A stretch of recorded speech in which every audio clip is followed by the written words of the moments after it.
وانەیەکی تر دەست پێ دەکەین لەوانەی پێشوو باسی ئەومان کرد کە کالیکلیس باس لە یاسای باس لە سروشت و یاسا دەکا مەبەستی لە سروشەوەیە کە یاسایەکی سروشتی هەیە ڕەوایەتی دەدا بە بەهێزەکان کە زاڵ بن بەسەر لاوازەکانە و ژیان بۆ لاوازەکان بەڕەوا نابینێ و ژیان بۆ بەهێزەکان بەڕەوا دەبینێ. تەمەن ئەم بۆچوونە هەرە بۆچوونەیە کە دواتر لە مەوزۆی ململانێ لە یانیمانەوە بۆ بەهێزەکانە دەردەکەوێ و جۆرەی داروین کە مۆزۆی جۆرەکانی زیندەوەرەکانی پێلێک دەداتەوە. لێرە شەو بە هەمان بیرکردنەوەی مادی ئەوانەیە و یاسایایی کە لەسەر مادە حکم دەکاوە جوڵە بە مادە دەکات، یعنی خۆی لە ڕاستیە یاسای جوڵانە، ینی شتێک بەهێزتر بوو لە شتێکی تر و ئەو دوو شتە بەریەک بکەون ئەوە جوڵە بەردەوام دەبێت، بەڵام ئەگەر بەقەدەر هێزیان بەقەدەر یەک بێ یەکسان بێ ئەو وەستان ڕوو دەدا. ینی بۆ ئەوەی جوڵە لە ناو ژیانە هەبێ بە پێی یاسای ئەو یاسا مادیە یاسای هێز یا یاسای زاڵبوون دەبێت دایمە شتانێکە بن زاڵ بن بەسەر شتانێکی ترە، یا دەبێ شتەکان لە پەیوەندیانە بن یا دەبێ کەوتە ناو پەیوەندیەوە ئەوانەی بەهێزن زاڵن بەسەر ئەوەی کە لاوازە بۆ ئەوەی جوڵە بەردەوام بێت. ئەما گەرێمە شتەکان وەکو مادە بیری لەکەینەوە ئاوایە، بەڵام ئەگەر هاتوو ئەو شتانەی لە بەرامبەربوونەوەان لە هێزا یەکسان بوون ئەو کاتە چی ڕوو دەدا؟ هەموو شتێک دەوەستێت. فەرزەن تۆ کۆمەڵێ شت بێنە توزانم کە هەریەکە هێزێکی بە هەمان بەرتیاتیا بێت و ئەمانە هەمووی بەریەک بکەون هەمووی دەوەستێت. هەر هەموو ئەوەی کە هەیە ئەگەر هێزەکانیان یەکسان بێت دەکاتە سفر جوڵە، ئەوەی کە جوڵاوە دەکەوێتە ناو وەستان. یعنی وەستان چی دروستی دەکات؟ یەکسانی هێز دروستی دەکات لەو شتانەی کە هێزەکانیان ڕوبەڕوو یەک دەبێتەوە. ئەی جوڵە چی دروستی دەکات؟ جوڵە ئەو هێزە زیادەیە دروستی دەکات کە لە نێوان دوانە هەیە و ئەوەندە یەکێکیان هێزەکەی زیاترە لەویتر، ئەو هێزەی زیاترەی کە ئەم دوانە یەکسان کەیتەوە یەکێکیان هەیەی و ئەوی تریانیەتی کە یەکسان بوونەوەی هێزەکان وەستان دروست دەکات، بەڵام ئەوەی جوڵە دروست دەکات ئەوەی دەبێتە جوڵە ئەوەیە کە لە هێزی ینی لەو هێزە لە یەکێکیان زیاترە کە یەکسانە بە هێزەکەی ئەوی تریان. ئەمانە بۆ باس دەکەم، بۆ ئەوە باسی دەکەم چونکە کالیکلیس باسی یەکسانی دەکات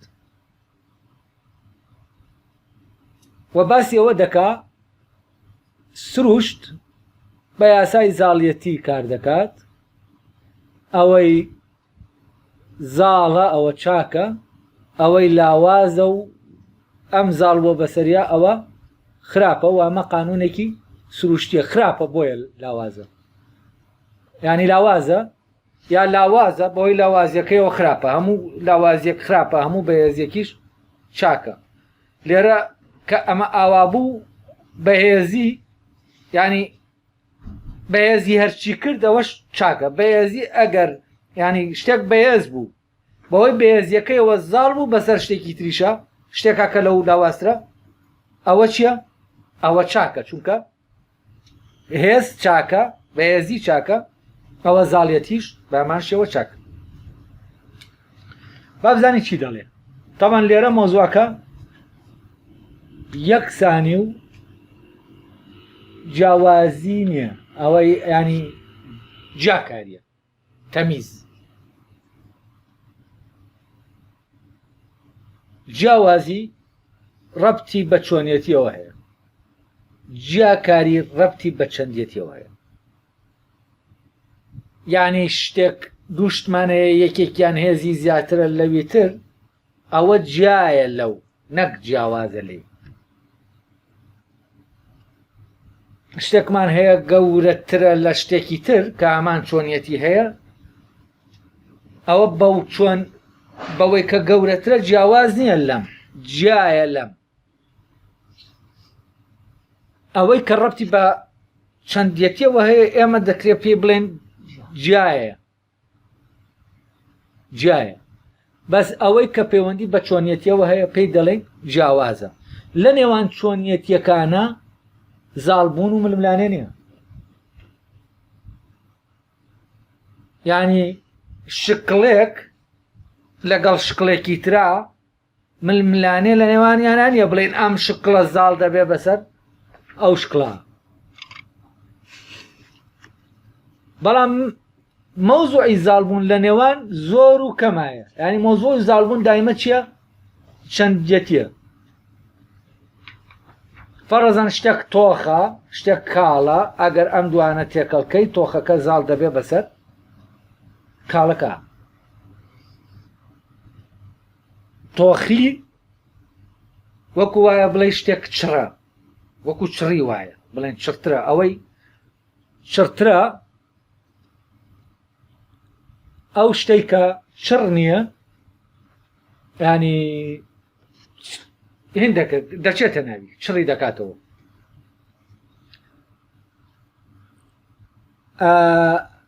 مەوزوعی زاڵ بوون ڕەبتی بە زۆری و کەمیەوە هەیە زیاد و کەمیەوە هەیە تاوان ڕوونیش بۆ نمونە ئەگەر ڕوونیەکمان هەیە شتێکمان هەیە ڕوونە شتێکیشمان هەیە تەڵخە ئەگەر ڕوونیەکە زیاتر بێ لە تەڵخیەکە ئەوەش عملەکە تێچەوانەیە ئەوەیان زیاترە ئەویتریان وەک خۆی لێ دەکا یعنی یەکسانی دەکاتەوە لەگەڵ خۆیان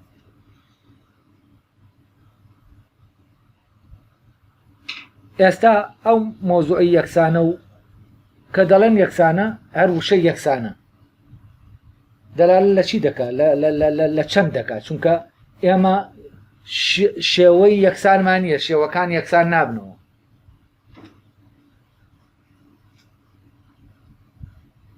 ئەوەی یەکسانن بە یەک ئەوانن دەبێ ینی دەبێ ئەو شێوە بن تا بتوانین یەکسانیان کەینەوە هەلێرا دەبێ ئەو دووشتە لە یەک جاکەینەوە جیاوازی لەگەڵ جیاکاری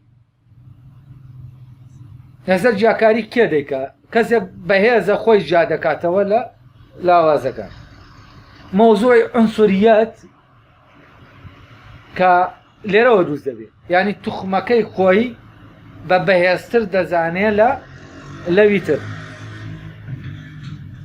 ڕاسیزم هەر لەم مۆزوعی بەهێزیەوە سەرچاوە دەگرێت ئەوەی ڕەبتی بە ڕنگ و شتەوە هەیە عیلاقەی بەوە نییە عیلاقەی بەهێزەوە هەیە ینی فلانە توخمێکی ڕەسەنە بەهێزە سروشتیە هینێتیانە نەقسیتیانە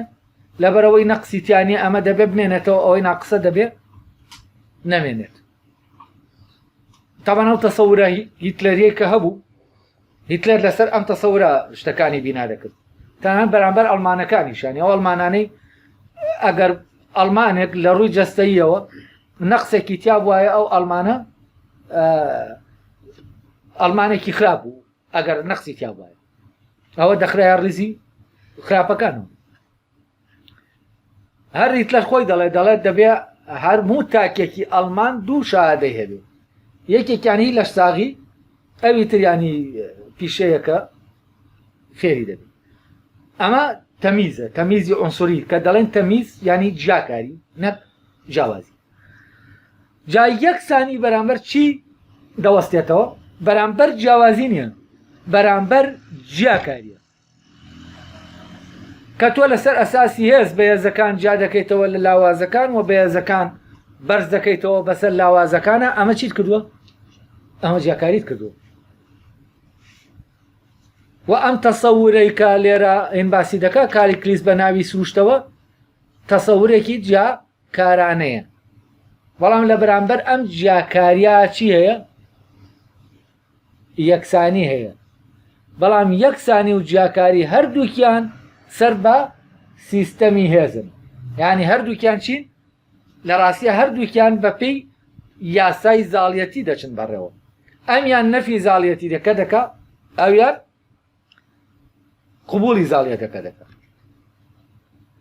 یعنی هەردووکیان ئەو یاسایەکە لە ناو مادە هەیە. یعنی چۆن ئەو یاسایە؟ وەکەوەی کە باسم کرد، ئەگەر شتەکان هێزەکانیان یەکسان بێت، ئەو کاتە بەریەک بکەون چی ڕوودەدا؟ وەستان ڕوودەدا. کە وەستان ڕوویدا یانی چی؟ یانی کەسیان زیاتر نییە لەوی تریان. یعنی لە وەستان شتەکان یەکسان دەبنەوە. یعنی یەکسانی خۆشی دروست دەکات، وەستان دروست دەکات. دوو هێز بەریەک کەوتن، هێزەکانیان بە قەدەری یەک بوو، چی ڕوودەدا؟ دەوەستن. و بەهۆی ئەم وەستانەوە بە یەکسانی دەمێننەوە، یا بەهۆی یەکسان بوونەوە لە ناو وەستانە بەردەوام دەبن. ئەم وەستانە یانی چی؟ یانی نەمانی ململانەیە. بەڵام لە ڕاستیە نەمانی ململانێ نیە. ئەمە ڕاگرتنی ململانەیە. چونکەم دوو هێزەکە بەریەکەوتون و وەستاون، بۆچی بەریەکەوتون؟ لە ململانەیان لە بەرامبەر یەکن، یانی لەگەڵ یەکانین. ئێستا لەگەڵ یەکا بن، یانی وەستان نییە، ڕۆشتن هەیە لەگەڵ کە لەگەڵ یەکا بن. بەس ئەم دوانە کە ئاوا بەریەک دەکەون، وەستان ڕوودەدا. و وەستان و یەکسانی ڕەبتێکی جەوهەریان بە یەکەوە هەیە. وەستان وا دەکا ململانێ ڕاوەستێ، نەک ململانێ کۆتایی پێدێ. یعنی یەکسانی لە نێوان ئەو توخمانایە کە لە ناو ململانێکە کەسیان نەیبردوێتەوە و کەسیان نەیدۆڕانەوە و بەردەوامیشن لە ناو ململانێکە.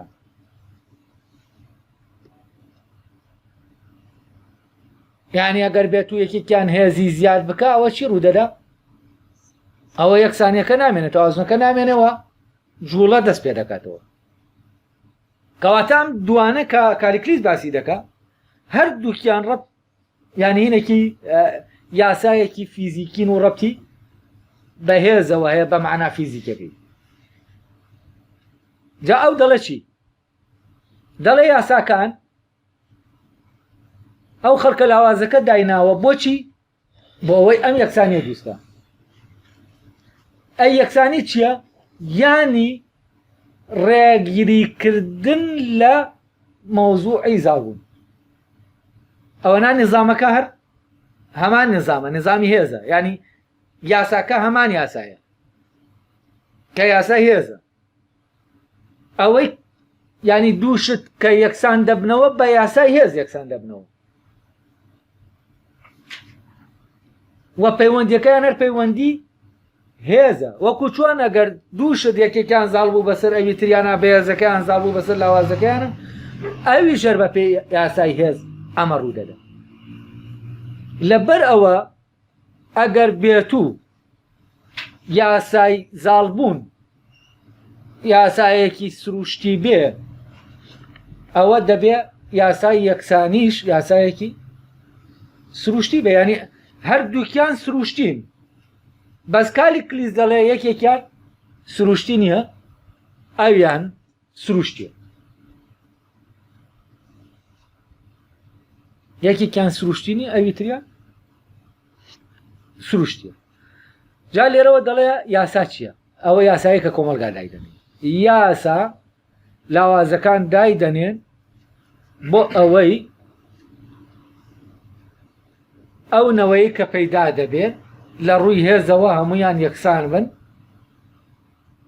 بۆچی؟ بۆ ئەوەی کەس زاڵ نەبێ بەسەر کەسی ترا. بۆچی؟ چونکە زاڵبوون شتێکی ناشیرین. تەمان ئەمە ئەگەر وابێت یاساکە مەوزوعی یەکسانی بێ، ئەگەر زاڵبوون ناشیرین بێ، ئەو کاتە بەزیوەتیش نامێنێت چونکە ئەگەر زاڵبوونت نەهێشت بەزیوەتیش نامێنێت یعنی ئەگەر ستەمکردن نەما ستەم لێکرانیش نامێنێت چونکە ستەمکردن و ستەم لێکران ڕەبتن بە یەکەوە ئەی لە یەکسانیا چی نامێنێت لە یەکسانیا زاڵ و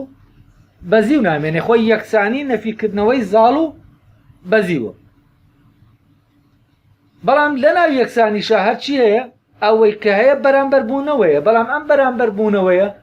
بەهۆی یەکسانی هێزەوە چیوە پەردەیەکی لەسەر لادراوە وا دەزانی کە ئەمانە لەناو ململانەیانین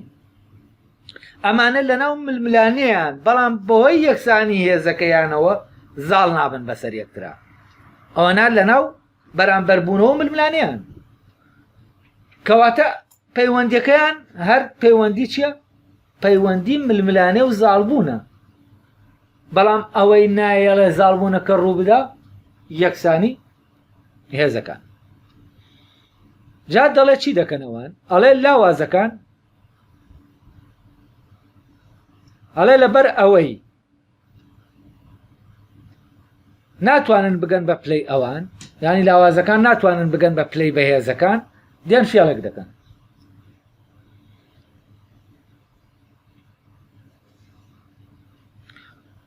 ئەڵێ بۆیە داوای یەکسان بوون دەکەن لەگەڵ ئەوانە یعنی هێنانەوەی مۆزۆی یەکسان بوون بۆ چییە؟ لەبەرەوەی ئەمان ناتوانن وەک ئەوان بەهێز بن لێرەوەیە داوای یەکسان بوون دەکەن یعنی ئەگەر ئەمان بتوانن وەک ئەوان بەهێز بن ئەو کاتە داوای چی ناکەن؟ داوای یەکسان بوون ناکەن لەبەر ئەوەی ئەمان ناتوانن ببن بەوان بە عەکسەوە دەکەن ئەوان وا لێ دەکەن بیکەن بە خۆیان یعنی ئەوان دێننە خوارەوە بەهێزەکان دێنن لاوازیان دەکەن بۆچی؟ لەبەر ئەوەی لاوازەکان ناتوانن بەهێز بن لەبەر ئەوەی لاوازەکان ناتوانن وەک بەهێزەکان بەهێز بن دەبێت بەهێزەکان لاوازکەی بیان نێڵین بەهێز بن هەر لەو ئاستا بمێننەوە کە ئاستی هێزی ئەوانە ئەڵێ لێرەوە بۆیە داوای یەکسانبوون دەکەن لەگەڵەواندا دەکەن هەر ئەمەشە هۆکاری ئەوەی یاسا ئەوە ڕادەگەیەنێ هەر ئەوڵێک بۆ تێپەڕاندنی ئاستی گشتی بێ ئەوە قەزەون و ناڕەوایە یعنی هەر شتێک لە یەکسانی دەرچوو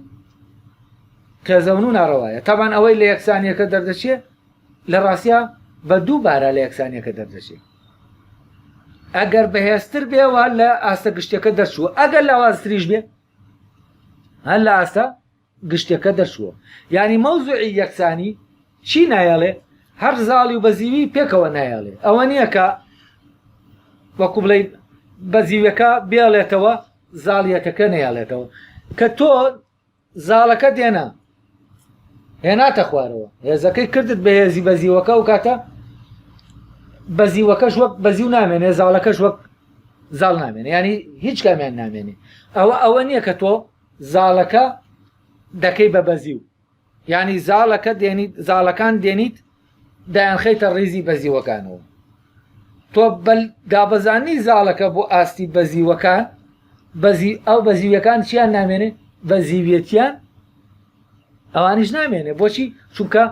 زاڵ نییەتە ئەمان بەزیوی زاڵەکە بن وە بەزیو نییە تاوەکو زاڵێک زاڵی ئەو بەزیوە بێت هەڵێ ئەوان ئەمەیان ناوناوە ستەمکاری کەواتە ستەمکاری چییە؟ بە نسبەتی ئەمەی کالاکلیسەوە لە تەسەورە نەریتێکەوە ئەوەیە کە کەسانێک لە ناو کۆمەلگایەکە بیان نەوێ زیاتریان لەوانی تر هەبێت بیان نەوێ بەهێزتر بن لەوانی تر ئەمە تەسەورە و تەسەورە یەکسانی کە تەسەورێکی سۆشالیستیە ئەمە هەر ئەو مەنتیقە مادیەیە بیرکردنەوە کە هەر لەوێەوە ینی هەر بۆیە ئەوە تەسەوری سۆشالیزم لەلایەکی ترەوە بە فەلسەفەیەکی مادی دادەنرێت چونکە بە پێی قانونەکانی مادە یەکسانی دروست دەبێت ینی تۆ دەبێ ئینسانەکان بە پێی قانونی مادە بجوڵێنەوە جا دەکرێت یەکسانی ڕوو بدە بەپێ قانونی مادە یەکسانی چ کاتێک ڕوودەدا ئەو کاتێک ئەوانەی کە هەن هێزەکانیان یەکسان بکرێتەوە و ئەو کاتە خۆیان یەکسانن بە یەکتری و کەس زیاد نییە بەسەر کەسا و کەسیش کەم نیە بەپێی ئەمە بێ بەپێی ئەم تەسەورە بێ لادان لە ئاستە گشتیەکە تەمەنەمە حسابی سەرەوەی کردووە ینی کەسێک بەهێزتر بێ لەوانەی کە هەن ئەوە ستەمکارە ئەی کەسێکیش نزمتر بێ لەوانە ئەویش لادانە لە یاسای یەکسانیەکە دەبێ ئەوەی کە نزمتریش بێ لاوااستر بێ لەوان ئەویش چی بێ دەبێ ئەویش کەوت بێتە ناو ناڕەواییەوە ینی ئەوەی ڕەوایەتەنە ئەوەیە کە لە دۆخی یەکسانیایە ئەوەی لە دۆخی بەزینابێر ناڕەوایی کردووە ئەوەی لە دۆخی هێنی شابێ زاڵیەتی شابێ هەر ڕەوایەتی کردووە تەمان ئەمە لێک دژیە لەگەڵ ئەو تەسەوەرەی کالیکلیس کە دەڵێ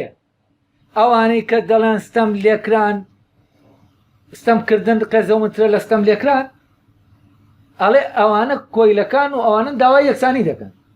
لە کاتێکە ئەوانەی داوای یەکسانی دەکەن ئەسڵەن لە یەک کاتە نەفی ستەمکار و ستەمکردن و ستەم لێ کرانیش دەکەنەوە ینی هەردووکیان لە یەکسانیە چی دەبن نەفی دەبنەوە ینی ئەگەر هاتوو لێرە بەپی تەسەورە یەکسانیەکە زاڵیەتی ستەمکردن خراپ بێت زاڵیەتی عەفەن ستەمکردن بێ ئەوە بەزیوێتی شیە هەر ستەمکردنە ینی چی ینی ستەم لێکران و ستەمکردن و ستەم لێکران هەردووکیان چین لادانن لە یاساکە لە کاتێککە ئەمەم تەسەورە دێنێتەوە عەلا ئەساس ئەمان تەسەوری سوکراتە کە سوکرات پێ وایە ستەمکردن قەزەونترە لە ستەم لێکران لە کاتێکا بە پێی یاسای یەکسانی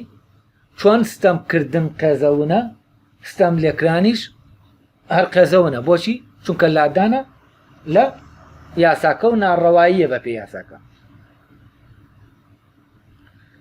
ئەڵێ بەڵام وەک ئەوەی من دەیبینم سروش خۆی ئەوەی بۆ سەلماندووین کە حەقی ڕاستەقینە ئەوەیە ئەوەی کە بە بەهایەکی بەرزتری هەیە بەسەرەوەدا زاڵ بێت کە بەهایەکی کەمتر لەوی هەیە ئەوەش توانایە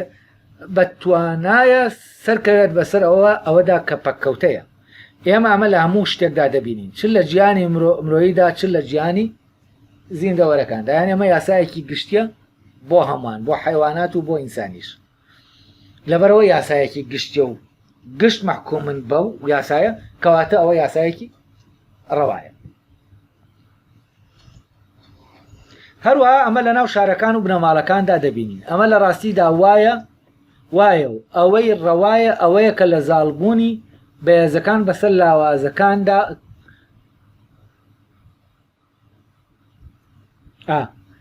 ئەوەی ڕەوایە ئەوەیە کە لە زاڵبوونی بەهێزەکان بەسەر لاوازەکان و دان پیانانی ئەوان بە زاڵبوونەکەیاندا دەبیندێت ینی دانپیانانی بەزیوەکان بەوەی کە ئەوان زاڵ بوون لەسەریە ئەمە قوبولکردنی ئەمە پەیڕەوکردنی یاسای سروشتە حەسەبە کالیکلیس ینی یاسا گشتیەکە کە حکمی هەموو شتێک دەکات باشە بە چاقێک دارا جەنگی لەگەڵ گریکەکاندا هەڵگیرساند و باوکیشی جەنگی لەگەڵ سکیتیەکاندا هەڵگیرساند ینی ئەوان ئەگەر هەستیان بەوە نەکردایە بەهێزترن ئەو جەنگەیان هەڵ نەدەگیرسان ینی جەنگیان هەڵگیرسان بۆ ئەوەی تەبیعەت حکم بکە ئەو یاسا تەبیعەکەوان کالیکلیس ناوی دەنێت تەبیعە ینی یاسای زاڵبوون ئەوەی بەهێزە زاڵ دەبێ بەسەرەوەی کە لاوازە ئەڵێ ئەمانە لە ڕاستیە بەپێی یاسای تەبیعەت ڕۆشتون بەرەوە لەبەرەوە ئەوەی کردویانە ئەوە حەقە ڕەوایە و ئەو یاسا سروشتی ڕەوایەتی پێدەدا ئەمە هەماهەنگبوونەوەیە لەگەڵ یاسای سروشتە ئەڵێ دارای فارس ینی دارا و پاشای فارسەکان جەنگی لەگەڵ گریکیەکانە هەڵساند و باوکیشی دوایە و جەنگی لەگەڵ سکیتیەکانە هەڵگیرساند چی وای کرد وان بە چه حەقیمەیان کرد بە حەقی هێز مادام بەهێزترن دەبێ ئەوان فەرمانڕەوایی ئەوانی تر بکەن. هەڵە چەندەها نمونەی تری لەو جۆرەیە کە دەتوانین لێرە باسییان بکەین. من باوەڕم وایە ئەوەی ئەوان کردویانە بە پێی سروش کردویانە، ئەم مۆزۆی زاڵبوونە بە پێی سروشتە، واتە بە پێی یاساکانی سروشت و حەقی زیۆز کردویانە، نەک بە پێی ئەو یاسایی ئێمە دامان ناوە بۆ ئەوەی ئەوانەی کە لە ناو خۆماندا لە خۆمان بەهێزترن هەر لە منداڵیەوە لەسەر ئەو یاسایە پەروەردەیان بکەین و وەک چۆن بێچوە شێرەکان لە ڕێگەی ماڵیکردنەوە دەستەمۆ دەکەین، ئەوانیش لە ڕێگەی ئەو جاد و حکایەتانەوە بکەین بە کۆیلە و پێیان بڵین نابێ زیاترتان لە خەڵکی تر بێت و ڕەوایەتی جوانی لەوەدایە کە ئێوەش بەقەدەر ئەوانتان هەبێت. یعنی جوانی لە یەکسانیایە، وە کەسێک زیاتری هەبێ بەهێزتر بێ ئەوە چییە؟ ئەوە قێزەون و ناشرینە. ئەڵێ ئێوە کۆمەڵە حکایەت دەکەن بە مێشکی ئەم منداڵانە لە کاتێکا بە سروشت ڕێگەی داوە لە ناو ئەم منداڵانە هەندێکی بە بەهێز دروست کردووە، هەندێکی بە لاواز دروست کردووە بۆ ئەوەی ئەوانیان بەهێزن زاڵ بن بەسەر ئەوانیان کە لاوازن. بەڵام ئێوە دیان دەستکاری ئەم قانونەی سروش دەکەن. بەچی؟ بەوەی هەر لە منداڵیەوە ئەوانیان بەهێزن، ئەوانیان کە دەبێ حەقێکی زیاتریان هەبێ وە زیاتر بۆ خۆیان بەرن، ئێوە دیانن پێیان دەڵێن ئەوە بڤەیە، ئەوە خراپە، ئەوە ناشرینە، ئەوەی جوانە ئەوەیە کە تۆش بەقەدەر ڕەفیقەکەتە دەبێت، ئەوەی جوانە ئەوەیە کە تۆ بەقەدەر ڕەفیقەکەت نانخۆی، ئەوەی جوانە ئەوەیە یەکسان، یعنی یەکسان بیتەوە لەگەڵ ئەویتە. ئەڵێ ئەمانەتان ئێوام خورافات و حکایەتانە دەکەن بە مێشکی ئەو منداڵانە کە بەهێزن وە سروش ئەو حەقەی پێداون و ئێوە ئەو حەقەیان لێ دەستێنەوە. لەبەر ئەوە ئەگەر ڕۆژێک لە ڕۆژان کاتی ئێوە ئەم یەکسانیە دروست دەکەن، یەکێک لەوانە کە ئێوە بۆی ئەم حکایەتانەوە دەستەمۆتان کردوون و وەنەتان هێشتووە بەهێز بن، هوشیاری بەهێزەکەی خۆی پێیاکە، ئەوە ڕادەپەڕێت و ئەگەر کۆیلەش بێ ئەو کەسە، ئەڵە لە پێش چاوی هەمومانەوە دەسەڵات دەگرێتە دەست و زاڵ دەبێ بەسەر هەمومانە، چونکە ئێمە لاوازترین لەو و ئەو قانونەی سروشت وا لێ دەکا بدرەوشێتەوە کە ڕەوایەتی داوە بەو زاڵبوونەی ئەو بەسەر ئێمە. و دەڵێ ئەم ئەوەی یاسایی کە لە ڕەوا و ناڕەوا دیاری دەکا، ئەو یاسای هێزەیە کە لە سروشتا هەیە و یاساکە پێمان دەڵێ دەبێ لاوازەکان ملکەچی بەهێزەکان بن، دەبێ بەهێزەکان زیاتریان هەبێ لە لاوازەکان بەم شێوەیە، ینی دەبێ یەکسانی وجودی نێبێت. ئەڵێ هێنانی یەکسانی تەنها فێڵێکە، یاریەکە و ڕەتکردنەوەی ئەو قانونە خوایە سروشتیەیە کە وە داوا دەکات مرۆڤەکان ئەوە بن. یعنی مرۆڤەکان هەر کەس هێزیە بوو ئەوەی لاوازە ملکەچی کە بۆ خۆی. تاوان لێرەوەیە دەڵێ قسەی شاعرێک لە شاعرەکانی خۆیان دێنێتەوە، دەڵێ پندار لە قەسیدەکەی خۆیدا گزارشی لە بیرۆکەیەکی ئەوە کردو کە وتوێتی یاسا فەرمانڕەوایی مرۆڤەکان و خوداوەندەکانیش دەکات. یعنی چی؟ یاسای هێز، یاسای هێز و زاڵیەتی فەرمانڕەوای چییە؟ هەم خواوەندەکانە، هەم مرۆڤەکانە، هەم ئاژەڵەکانە و تاکە فەرمانڕەوایەکی گردوونە و ئەم یاسایە لە ناو گردوونە حکم دەکات. یاساکەشەوەیە ئەوەی بەهێزە دەبێت زاڵ بێ بەسەر ئەوەی کە لاوازە، ئەوەی لاوازیشە دەبێت قبولی ئەم زاڵیەتی ئەم بکە و ملکەش بێ بووی. دوای ئەوەش دەڵێ یاسا ڕەوایەتی بەو هێزە دەدات، لێرە باسی هێز دەکرێت کە بەسەر هەموو شتێکدا زاڵ دەبێت و خاوەنی زاڵبوونێکی ڕەهایە. ئەوەش ئەو ڕاستیە دەسەلمێنێ هێرقلە، یعنی هێرقل بەپێی لای ئەو بەپێی ئەو یاسای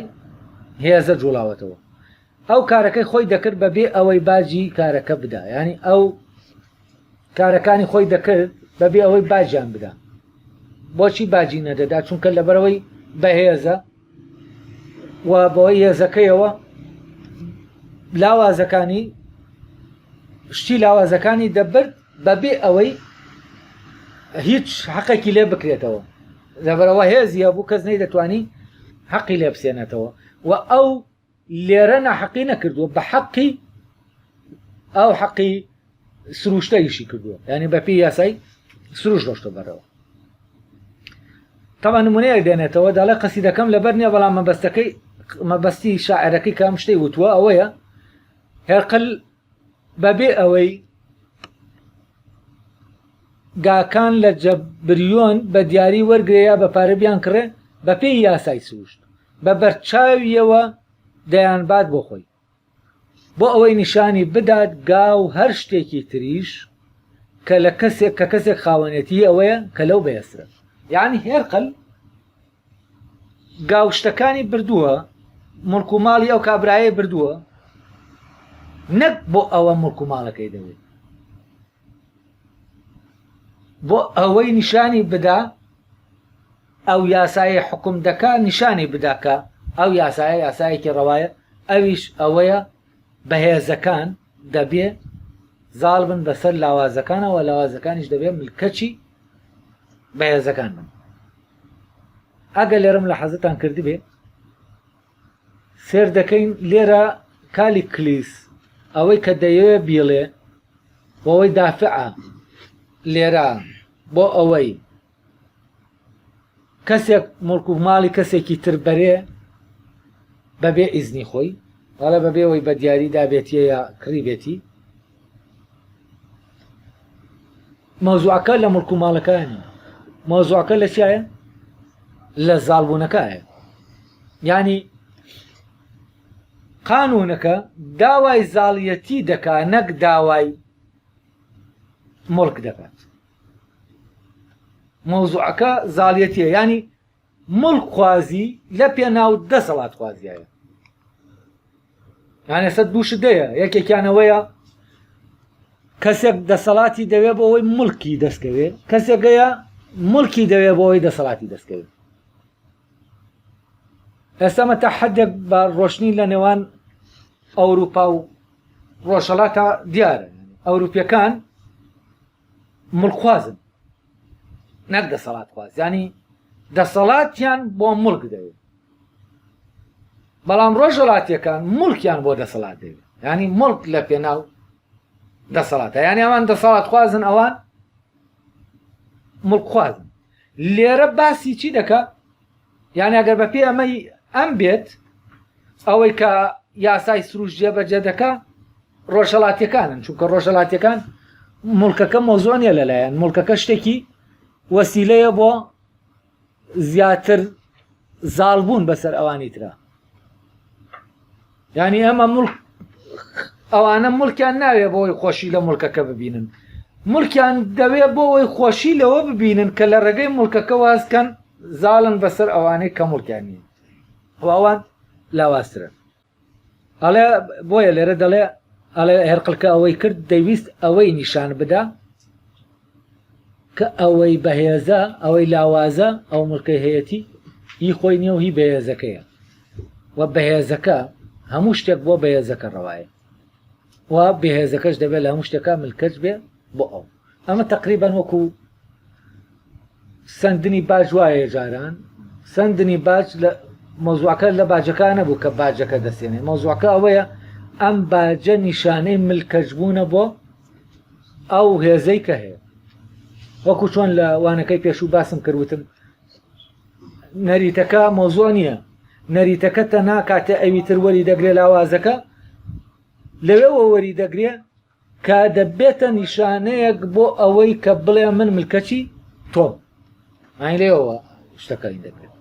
چکامە بەڕاستی یاسای هێزە نەک یاسای مڵکیەت ئەمە دوو شتی جیاوازن مۆزوعی مڵک و مۆزوعی هێز زاڵبوون یعنی غەریزەی حەز بۆ زاڵبوون حەزێکە حەز بۆ مڵک حەزێکی ترە ئەسڵن ئەوانەی مەیلیان بۆ زاڵبوون هەیە ئەوانە بەلایەن و احتیاجیە مڵکەکانیان هەموو لەناو بچن بەڵام لە دۆخی زاڵیەتیا بمێنەوە زاڵبن بەسەر ئەوی ترە ئەمانە خەڵکێکی دەسەڵات ویستن نەک مڵک ویست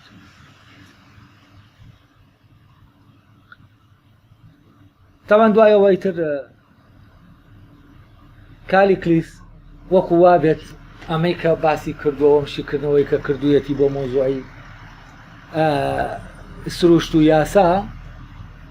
وەکو وا بێت ئەمە شتێکی زانستێکی تایبەت و گرنگ بێت و زانستێکی زۆر باڵا بێت بە سوکرات دەڵێ سوکرات ئەگەر تۆش واز لە فەلسەفە بێنی کە فەلسەفە بەڕاستی وەکو بڵێ شتێکی مناڵانەیە هیچمان پێ ناڵێ ئەگەر واز لە فەلسەفە بێنی و بێ وەکو من لەم زانستە ئاشارەزابی ئەوە تۆش دەزانی دەگەی بەوەی کە من دێڵێم و دەگەی بۆ ڕاستی کە من پێگەیشتوم یعنی تۆشدان بەوا دەنەی کە ستەمکاری و وەستەمکردن و زاڵبوون ئەمانە شتانێکی جوان و خەزەون ئەتە تەمان دوایەوە دەست دەکا بە وەکو بڵێ هەرجووکردنی فەلسەفە